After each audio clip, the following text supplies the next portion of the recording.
Good morning everyone, welcome to our news channel. Here you are always well informed.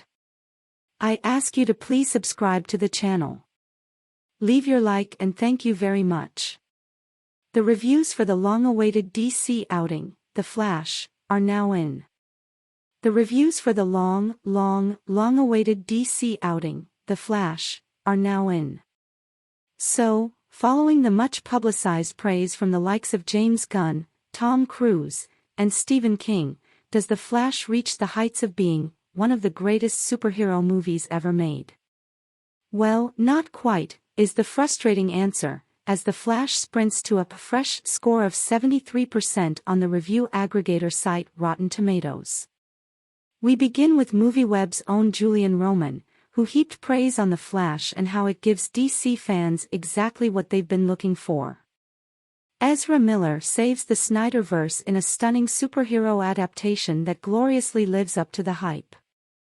The Flash is the DC film that fans have been aching to see. Much hype has surrounded the return of Michael Keaton's Batman in The Flash and, according to Julian, it was well worth it.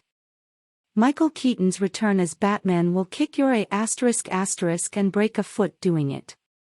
The caped crusader soaring in his 1989 costume and vehicles to Danny Elfman's classic theme is stupefyingly awesome.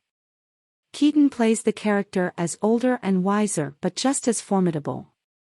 The applause continues courtesy of Deadline's Pete Hammond, who calls The Flash the best superhero movie since Marvel's similarly multiversal Spider-Man, No Way Home.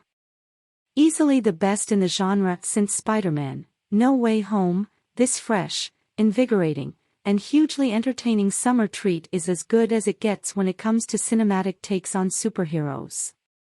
Rolling Stone's David Fear also felt that The Flash deserves to be hailed as one of the best examples of the modern take on the comic book movie. The Flash is, by far, the best movie to come out of this modern, post-Nolan Warner's/DC collaboration. Things get a bit more middling with Joshua Yell of IGN, who criticizes the sheer level of fan service but did find the more intimate, central story gripping nevertheless.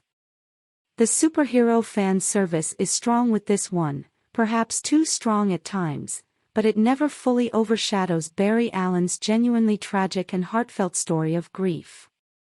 David Rooney of The Hollywood Reporter meanwhile calls The Flash uneven, but equally found a lot to enjoy in the personal journey of Barry Allen. If The Flash ultimately proves uneven, its wobbly climactic showdown far less interesting than the more character-driven build-up. The story's core of a young man struggling to reconcile with the loss of his mother carries it through.